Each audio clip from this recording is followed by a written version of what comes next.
आइए शुरू करते हैं न्यूज पथ पर सफर और सबसे पहले आपको दिखाते हैं ऐसी तस्वीरें जिनका जिक्र सरेराह है। ये तस्वीरें सुर्खियों में भी है और सोशल मीडिया पर भी है।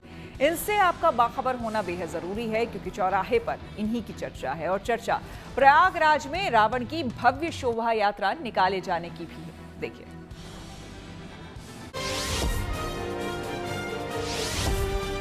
देश में नवरात्रि के साथ साथ दशहरा की तैयारी भी चल रही है। दशहरा पर भले ही रावण दहन की परंपरा हो, लेकिन यूपी के प्रयागराज में दशहरा उत्सव की शुरुआत रावण की पूजा अर्चना और भव्य शोभा यात्रा के साथ होती है और ये उसी शोभा यात्रा की छटा है।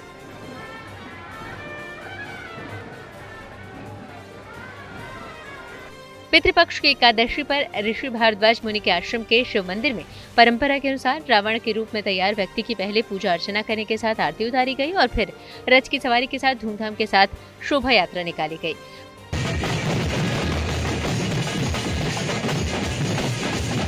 प्रयागराज के कटरा इलाके में रावण को विद्वता के चलते पूजने की परंपरा है। साथ ही यहाँ लोग खुद रावण के पुतले का दहन नहीं करते हैं, बल्कि उसे दारागंज रामलीला कमेटी को सौंप देते हैं, जो विजयदशमी के दिन उसका दहन करते हैं।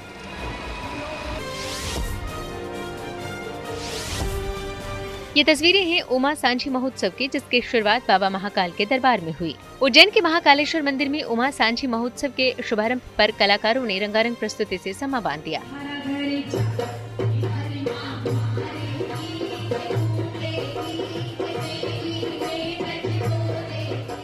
शिव और उमा को समर्पित इस उत्सव की शुरुआत मंदिर के सभा मंडप में उमा माता की घट स्थापना से हुई। इस अवसर पर अखंड दीप प्रज्वलन के साथ ही प्राचीन शिला का परंपरागत पूजन अर्चन किया गया। इस अवसर पर श्रद्धालुओं ने कलाकारों की शानदार प्रस्तुति का खूब आनंद उठाया। ये 5 दिवसीय उमा सांची महोत्सव 21 सितंबर तक चलेगा।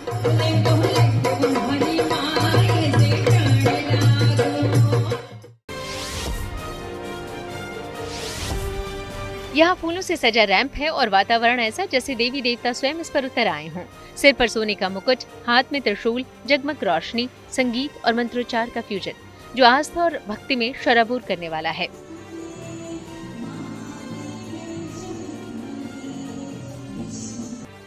ये तस्वीर मध्य प्रदेश के इंदौर में हुई नेशनल ब्यूटी आर्टिस्ट चैंपियनशिप की है। ब्यूटी एजुकेटर उन्नति सिंह का ये इवेंट देवलोक की थीम पर आयोजित किया गया, जिसमें मॉडल अलग अलग देवी देवताओं के रूप में रैंप वॉक करते नजर आए। भारत के अलग अलग 28 प्रदेशों से आए makeup artist, theatre artist, actor, social media influencer ने इस इवेंट में हिस्सा लिया।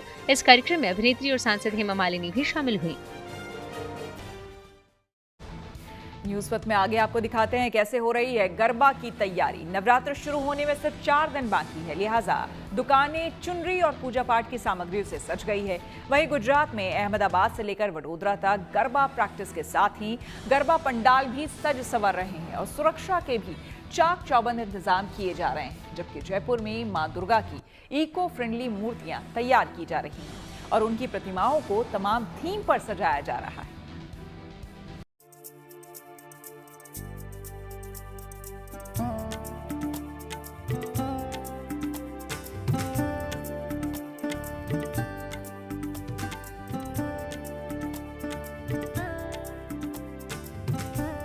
मां दुर्गा की आराधना का सबसे बड़ा पर्व नवरात्रि के शुरू होने से पहले उनकी पूजा अर्चना के लिए पंडाल बनाने की तैयारियां जोर शोर से चल रही हैं। उसके साथ ही गरबा कैपिटल माने जाने वाले वडोदरा में चोली चनिया की खरीदारी के साथ ही गरबा के स्टेप्स और पंडाल भी बनाए जा रहे हैं।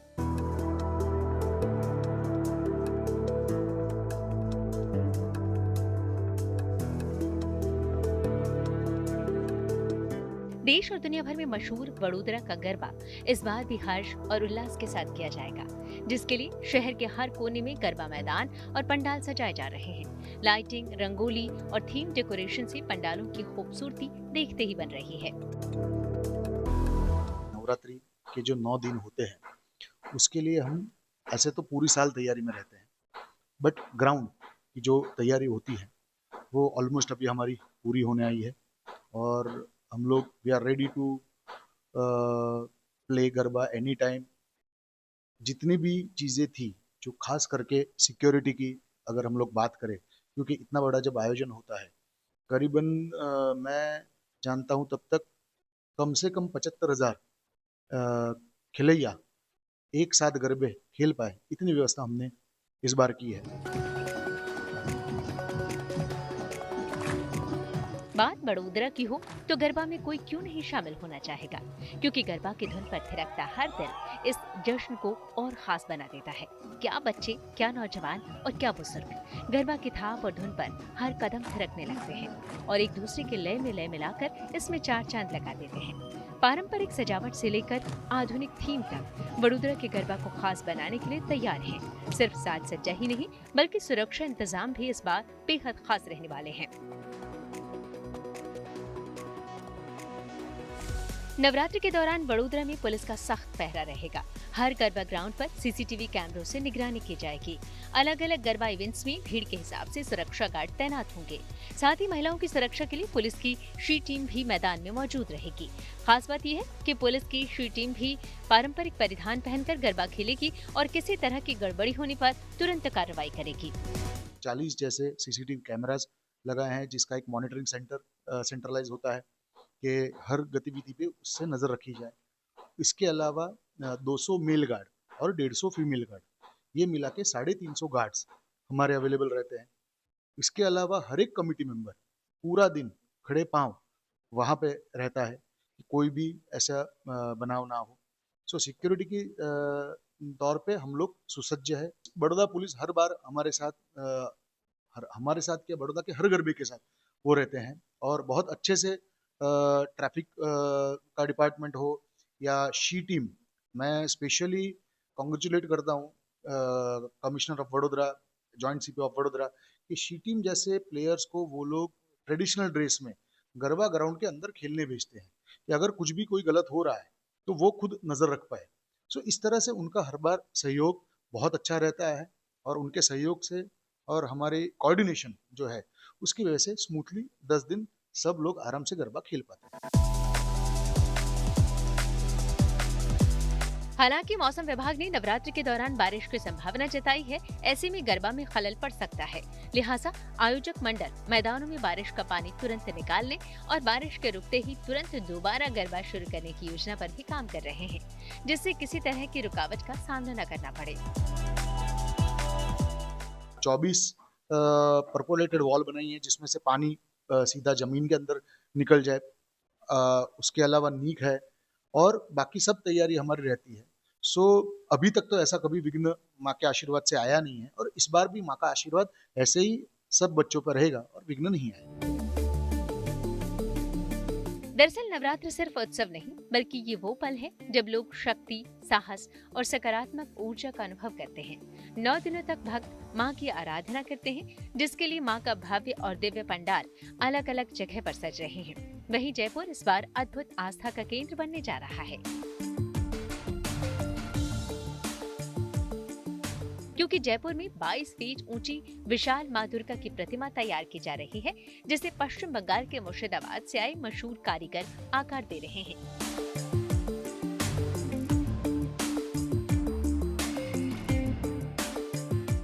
बाईस सितंबर यानी कि नवरात्र स्थापना का दिन, वो दिन जिस दिन से आने वाले 9 दिन तक माँ दुर्गा की आराधना सभी भक्त करते हैं, अलग अलग तरीके से करते हैं और उसी के लिए सभी लोग लेते हैं उनकी मूर्तियाँ।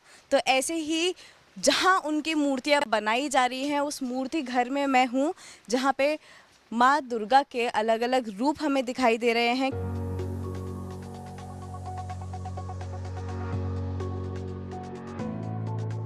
खास बात यह है कि यहाँ तैयार की जा रही ये सभी प्रतिमाएं पूरी तरह इको फ्रेंडली हैं, जिनमें हानिकारक केमिकल नहीं है और रंग रोगन भी पूरी तरह नेचुरल है, ताकि विसर्जन के बाद पर्यावरण को कोई नुकसान न हो।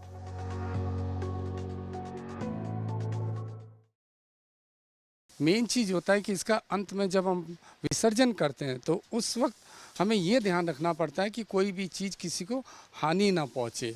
इसीलिए पहले ये पेरिस ऑफ प्लास्टर या इन सब की बनती थी, लेकिन धीरे धीरे हमने इसको मिट्टी के रूप में आकार देना शुरू किया और इसके ऊपर जो भी कलर होता है वो फूल पत्ती जो भी उस कलर के फूल जो होते हैं उनको सुखा के उससे एक्चुअल कलर बना के फिर वो कलर किया जाता है, जिससे विसर्जन में यदि हमें कोई दिक्कत ना आए और आराम से पानी के अंदर देवी की या जो भी हो वो आराम से घुल जाए। वैसे तो शारदीय नवरात्र का पर्व देवी उपासना, साधना और सिद्धियां प्राप्ति करने का उत्सव है। नवरात्र पर देवी शक्ति के 9 अलग अलग रूपों की पूजा आराधना करने का खास महत्व है। नवरात्र के पहले दिन प्रतिपदा तिथि पर कलश स्थापना के साथ विधि विधान से माता दुर्गा की पूजा का पर्व शुरू हो जाता है। इस साल शारदीय नवरात्र का पर्व 22 सितंबर से शुरू हो रहा है, जो 1 अक्टूबर तक चलेगा। इस बार शारदीय नवरात्र बहुत ही खास होगा क्योंकि ये 9 दिन के बजाय 10 दिन का होगा।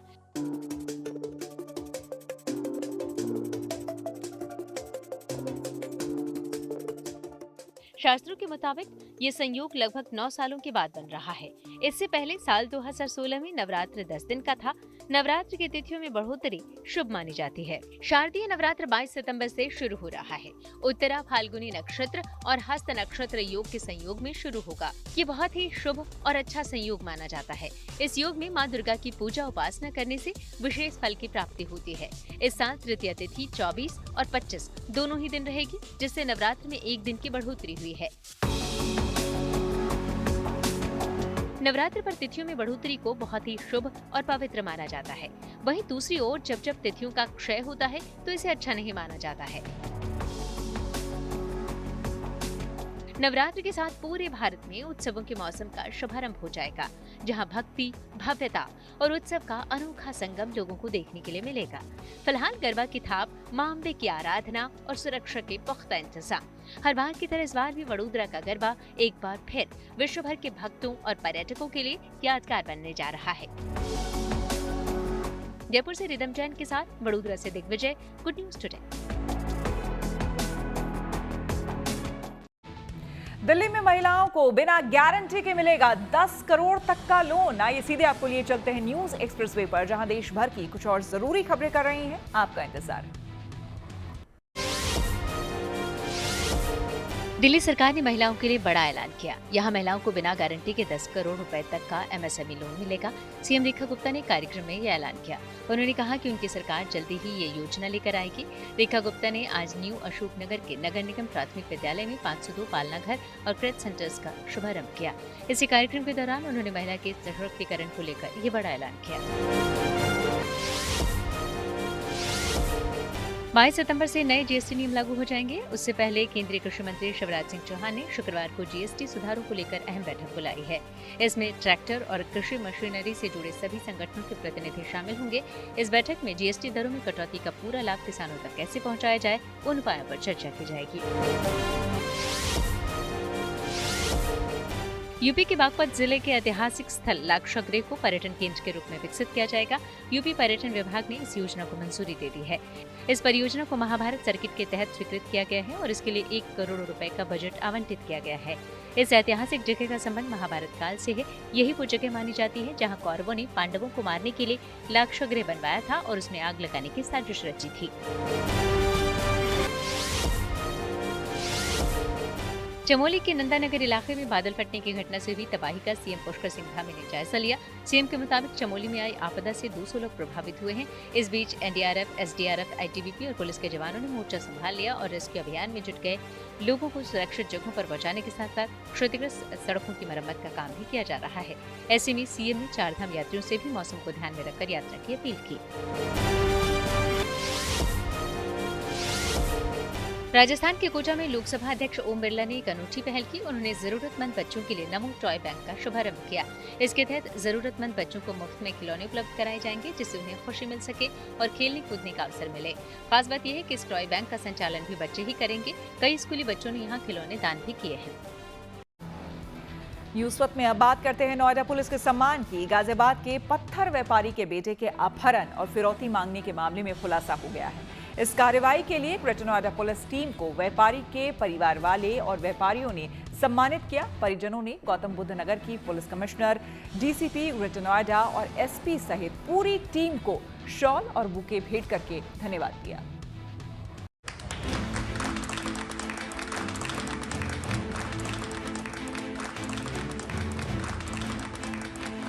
कुर्सियों से खड़े होकर ग्रेटर नोएडा पुलिस के सम्मान में ताली बजाते ये वो लोग हैं जिनकी बेटी को पुलिस ने बदमाशों के चंगुल से सकुशल छुड़ा लिया।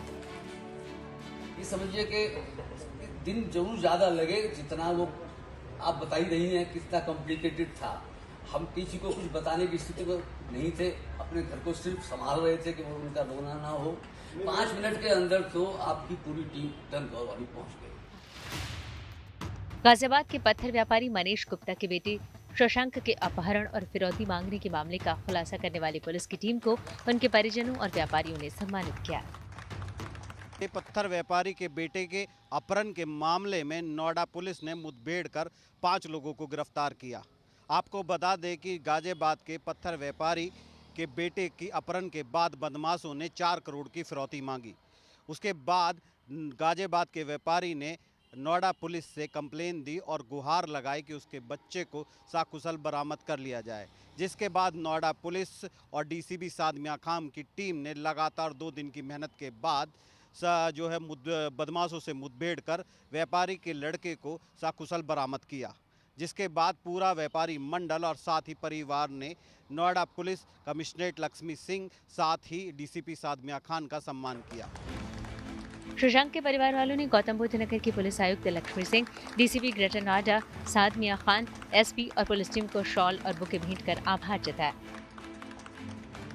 हमारा पोता कहा था मैं 1 घंटे में आ जाऊंगा, जब नहीं आया मैंने थोड़ा सा चिंता हुई मुझे, तो मुझे पता चला इससे ट्रैकर से कि वो जो है दनगाड़ी हमारी एक्सप्रेस हाईवे पर है। दनकौर पुलिस को हमने उसके माध्यम से फ़ोन किया, जो इमरजेंसी नंबर है, 5 मिनट के अंदर आ गए।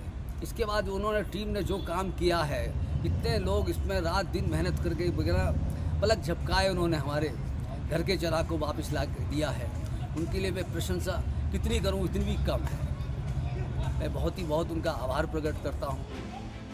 शशांक के पिता मनीष गुप्ता बताते हैं कि कई दिनों से उलझन में जी रहे परिवार वालों को उस समय राहत मिली जब ग्रेटर नोएडा पुलिस ने बेटे के सकुशल बरामद होने की जानकारी दी। इस खबर को सुनकर पूरा परिवार भावुक हो गया। 9 तारीख को मंगल को मेरा बच्चा इंजर्ड हुआ था। उसके बाद तुरंत ही हमने पुलिस को, ग्रेटर नोएडा पुलिस को इन्फॉर्म किया और उसके बाद से ही सारी टीमें, कई टीमें एक्शन तक गई थी और हमको बहुत तसल्ली हुई। बहुत मेहनत करी इन लोगों ने, नोएडा पुलिस ने, मैम के संरक्षण के अंदर सभी लोगों ने इतनी मेहनत से दिन रात एक करके मेरे बच्चे को सकुशल लाया। मैं इसके लिए ज़िंदगी भर पुलिस का आभारी रहूँगा और उनकी जितनी सराहना करी जाए वो कम है। पुलिस के मुताबिक व्यापारी का बेटा एक युवती से फोन पर मित्रता के बाद मिलने गया था, जहां महिला और उसके साथियों ने उसका अपहरण कर लिया और 4 करोड़ रुपए की फिरौती की मांग की।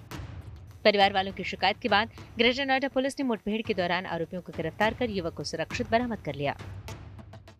एक गैंग सामने आया जिसका हमें ज्ञात हुआ कि भाई इसकी लीगल कस्टडी में ये लड़का है। ये ऑपरेशन 5 दिन चलाया गया और जैसे कि आप सबको विदित है कि कल एक ऑपरेशन में ही के ही क्रम में लड़के को सकुशल बरामद किया गया है।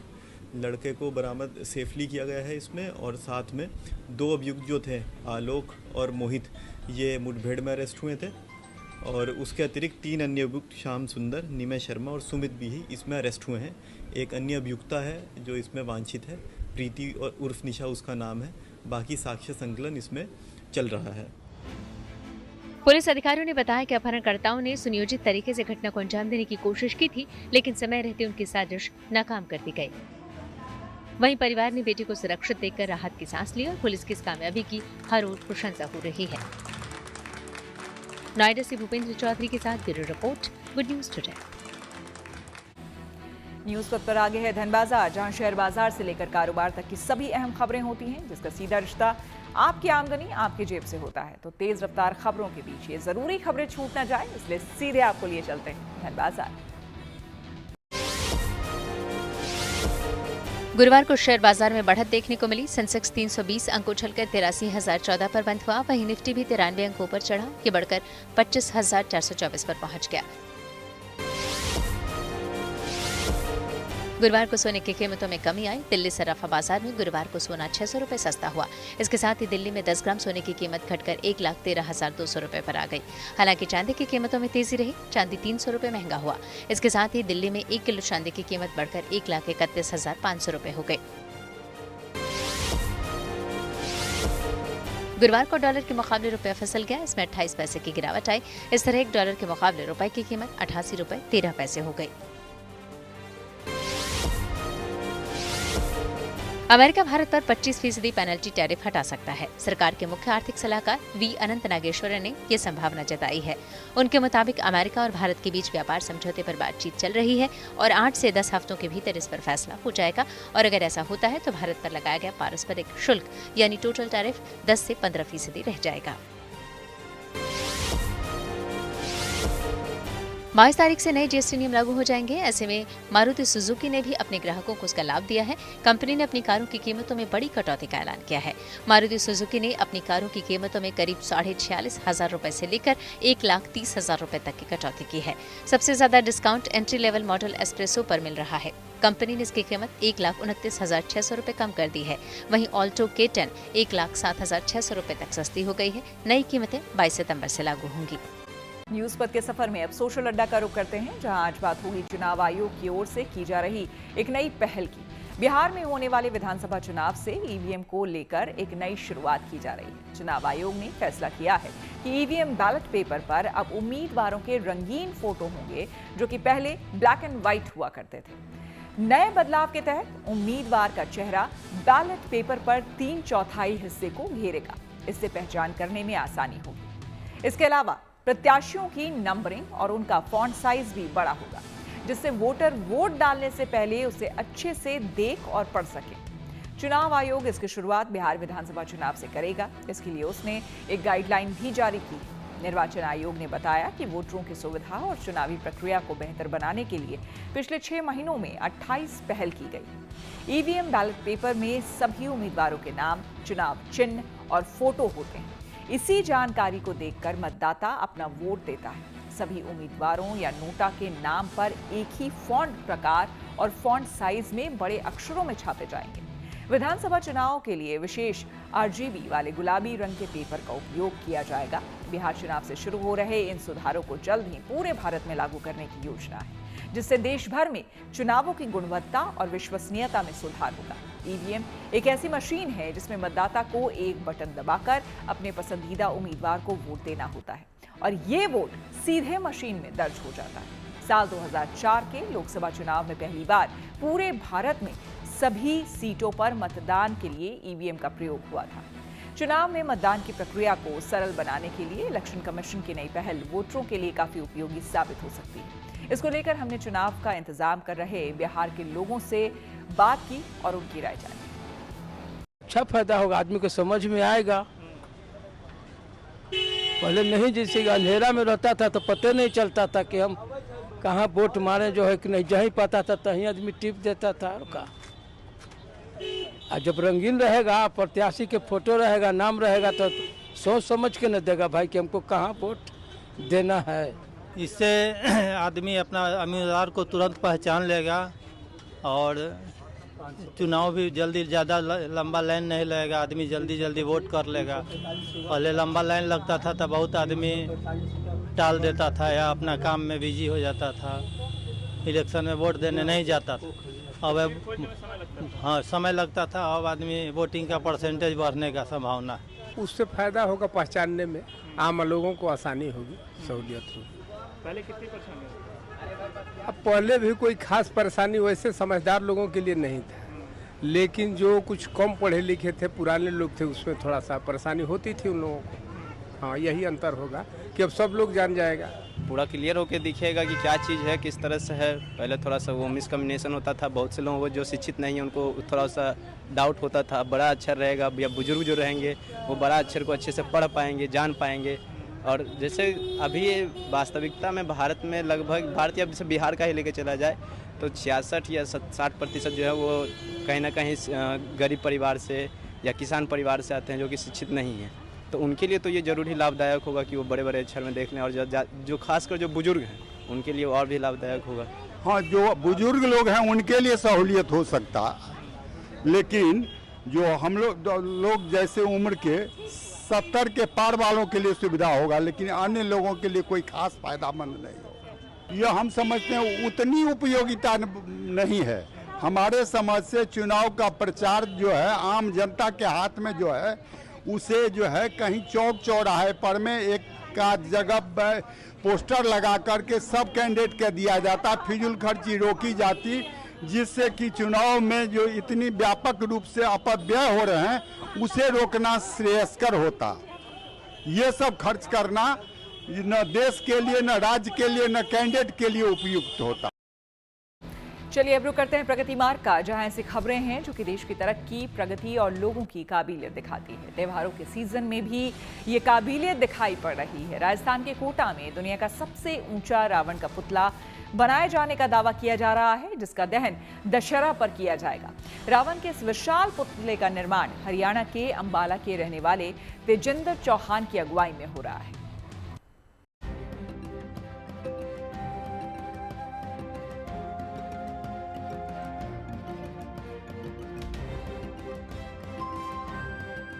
दशहरा पर इस बार राजस्थान के कोटा का रावण दहन बेहद खास होगा। यहाँ इस बार दुनिया का सबसे ऊंचा रावण का पुतला जलाया जाएगा, जिसकी तैयारी जोर शोर से चल रही है।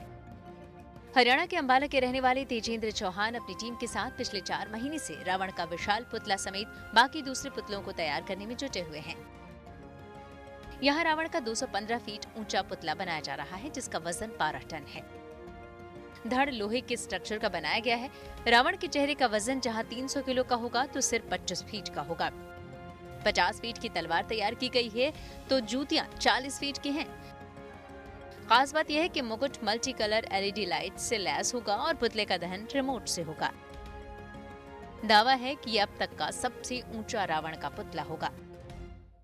इस बार जो कोटा के राष्ट्रीय दशहरा महोत्सव में दुनिया का सबसे ऊंचा जो रावण के पुतले के निर्माण का हमें काम मिला है, इसकी खासियत इसकी ऊंचाई के साथ साथ इसका जो रिमोट कंट्रोल से दहन का की योजना बनाई है वो बहुत विशेष रहेगा, क्योंकि इसमें 20 पॉइंट फिट किए गए हैं रिमोट कंट्रोल के, इसकी दहन की टाइमिंग को बढ़ाने के लिए। क्योंकि आग लगने के बाद 1-1.5-2 मिनट के बीच में कोई भी चीज वो अग्नि से स्व हो जाती है, पुतले खास तौर से, तो उसकी टाइमिंग को बढ़ाने के लिए इसमें 20 पॉइंट लगाए गए हैं। उन रिमोट कंट्रोल के एक बटन से इसके एक अलग अलग पार्ट के बीच में धमाके होकर उनके उड़ जाएंगे। जैसे पहले बटन से जो इसके मुकुट पे छतर लगा हुआ हो उसमें ब्लास्ट होकर उड़ जाएगा, फिर ऐसे ही चेहरे में, फिर तलवार में, फिर ढाल में, इस प्रकार से इसकी टाइमिंग को बढ़ाने के लिए इसमें ये इंतजाम किए गए हैं। रावण के 215 फीट ऊंचे पुतले के अलावा यहाँ कुंभकर्ण और मेघनाथ के 60-60 फीट के पुतले भी बनाए जा रहे हैं। इन पुतलों का वजन 1-1000 किलो तो 10-10 फीट का चेहरा 80-80 किलो का होगा। रावण के विशाल पुतले को खड़ा करने के लिए 6 फीट गहरा और 25 फीट चौड़ा पक्का फाउंडेशन तैयार किया जा रहा है। 2 क्रेन और JCB मशीन समेत 100 लोगों की मदद से 3 घंटे में पुतले को खड़ा करने की योजना बनाई गई है। 10 सर रहेंगे इसके। बड़ा सर जो है इसका वो फाइबर ग्लास का है, जिसकी ऊंचाई 25 फीट है। इसके अलावा जो इसके 9 सर होंगे उनकी लंबाई चौड़ाई 3 फीट बाय 6 फीट रहेगी। ये इसकी खासियत रहेगी इस पुतले की। ये 44 लाख का टेंडर है हमारा और सामान इसमें 10 टन के करीब तीनों पुतलों में स्टील का इस्तेमाल हुआ है। और रावण में 1,500 पीस 24 फीट हाइट के बांस के इस्तेमाल हुए हैं। उन बांसों को बांधने के लिए जो रस्सी का इस्तेमाल हुआ है उसका वजन भी लगभग 2 क्विंटल के करीब रहा है।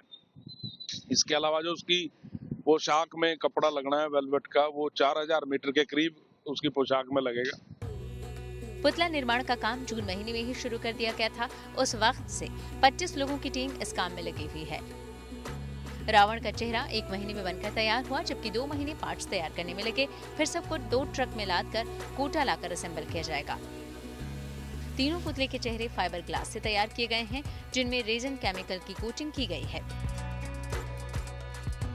कोटा से चेतन गुर्जर के साथ bureau report, good news today. Paris में पिकासो की 80 साल पुरानी पेंटिंग्स की नीलामी पर टिकी नजरें। आइए सीधे आपको लिए चलते हैं न्यूज एक्सप्रेसवे पर, जहां देश और दुनिया की कुछ और जरूरी खबरें कर रही हैं आपका इंतजार। पीएम मोदी ने आज नेपाल की प्रधानमंत्री सुशीला कार्की से फोन पर बात की और नेपाल में शांति और स्थिरता बहाल करने के लिए भारत का समर्थन व्यक्त किया। साथ ही पीएम ने नेपाल में हाल ही में हुए हिंसक विरोध प्रदर्शनों में मारे गए लोगों के प्रति गहरी संवेदना व्यक्त की। शुक्रवार को नेपाल के राष्ट्रीय दिवस के लिए पीएम मोदी ने वहां के लोगों को शुभकामनाएं भी दी। यूएई और भारत के बीच व्यापारिक संबंधों की मजबूती को लेकर high level task force on investments बैठक का आयोजन संपन्न हुआ।